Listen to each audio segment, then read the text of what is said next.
May susunod na akong tanong kasi sabi mo, ang isang problema ngayon yung kaguluhan sa isip. Hindi kaya magkasakit ang Pangulong Bongbong? Kumusta ang kalusugan ng ating Pangulo?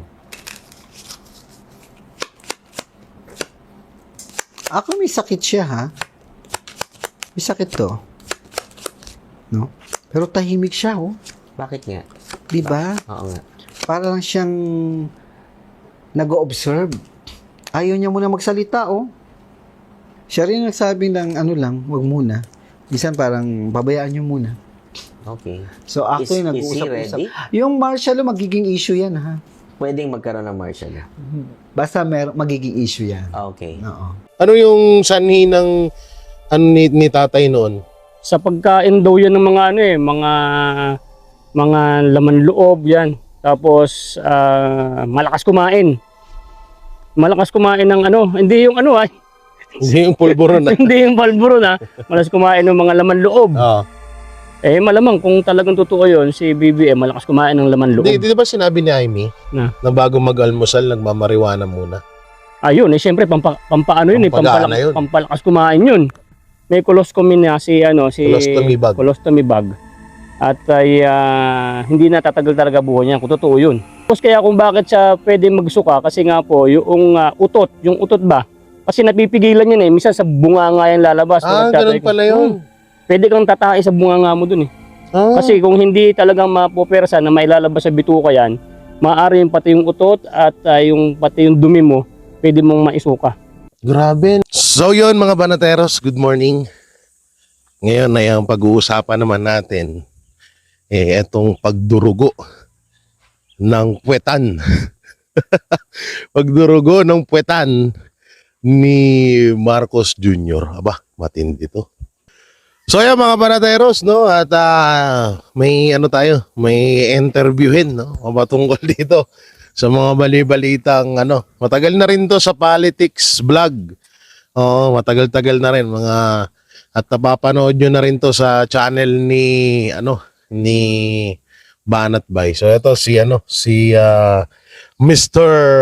Boy Boy Sardinas. Yun! Na-interview na naman tayo ulit. Oo, and siya yung napanood nyo nung nakaraan, yung interview natin sa doon sa nung nag-swimming. Sa resort. Oo, sa resort. So, yan, tanongin natin siya kung ikaw, ayon sa pagre-research mo, may mga bali-balita ngayon na na stage 4 cancer na daw si Pangulong Bongbong Marcos. Anong may kukomento mo dyan? Yun, ang makukomento ko dun sa balita na yun, ang sabi nga ni Boss Banat Bay, huwag tayo masyado maniwala kasi baka patibong lang yan. Pero, Pwede rin.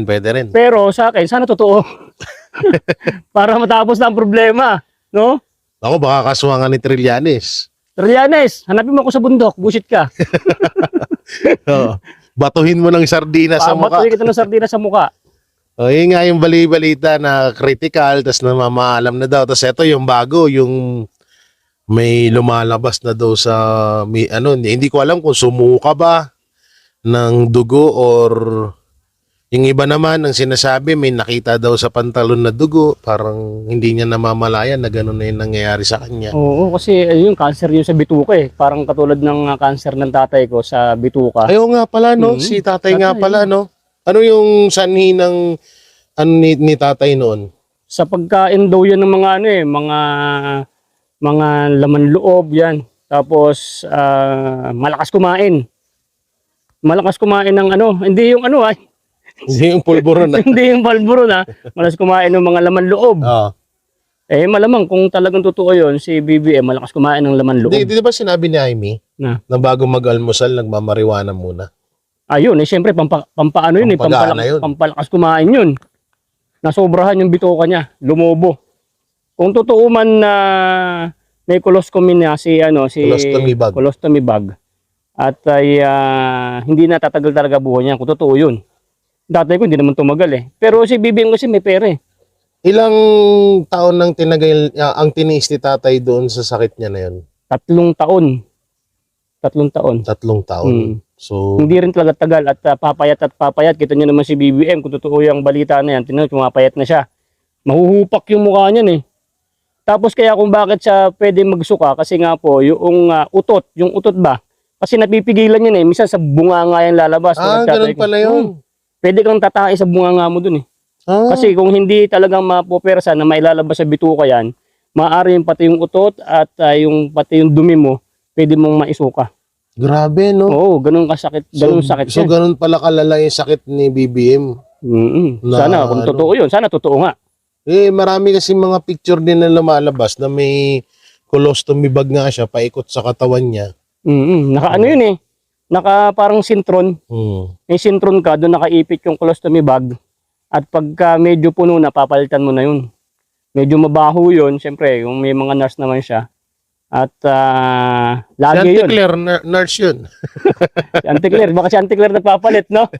Auntie Claire, malupit ka talaga, nagpapalit ka. Pero ang kinaganda rito kasi hindi ko na nakalimutan ko din na yung kinamatay pala ni tatay, ni tatay ni Sardinas kasi parang tatay ko na rin yun.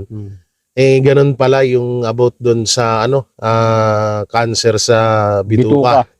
So ganyan din yung halos malapit din diyan yung karamdaman ni Marcos Jr., no? So grabe din pala.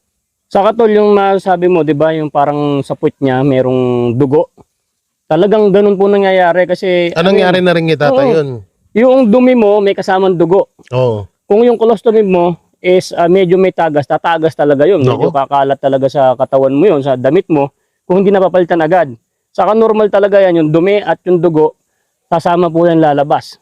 Doon sa bituka kung saan yung binutas talaga ng doktor. Ganun yun. Hindi mo lang kasi pipigilan tol eh. Yung dumi mo, automatic lalabas yan. Yung dugo, automatic lalabas.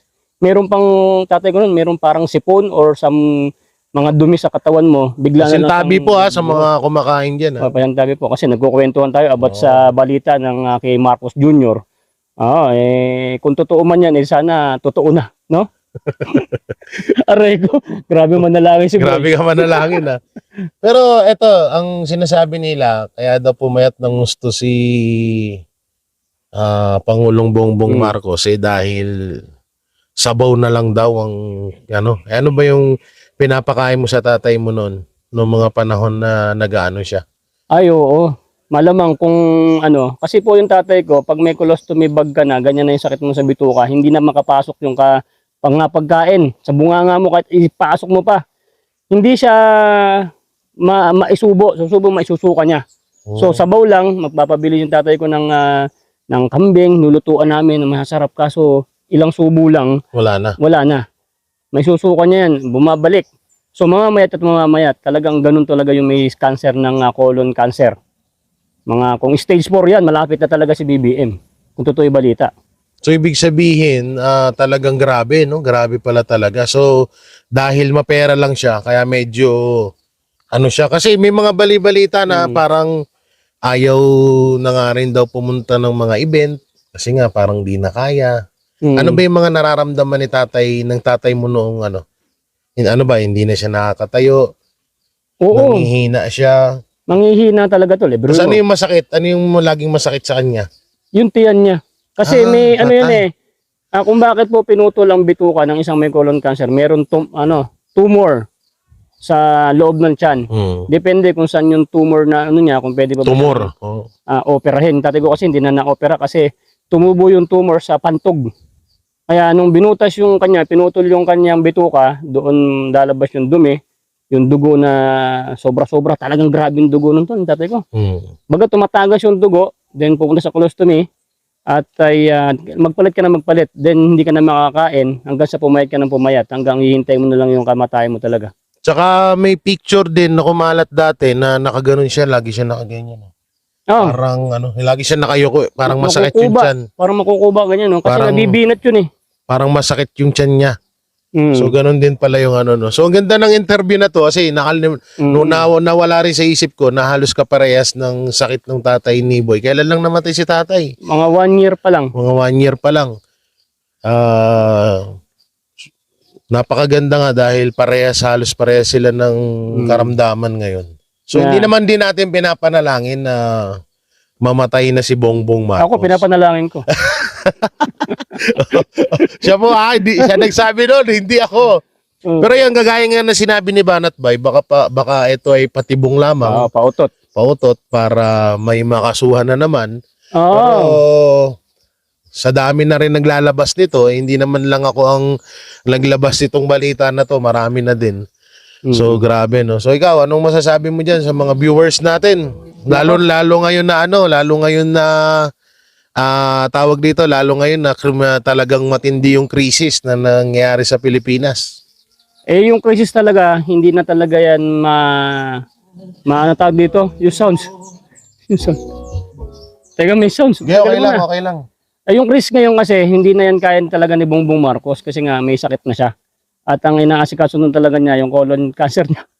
Sabi nga ni Boss Banat Bay, yung mga petrolyo natin, malapit na talaga maubos at tingi-tingi na.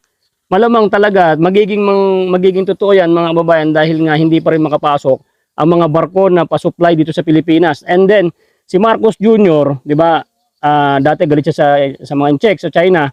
Ngayon, nakikisuyo siya doon na makahingi tayo ng diesel. Kaso mukhang tinatanggihan siya. Ewan ko, kung bibigyan lang tayo konti. Dapat kay Trump siya manghingi. Kaso bakit ayaw ata siyang bigyan? Gusto mo siyang bigyan o ano? Halatang ginagamit lang din siya. Yun, ginagamit lang din siya talaga.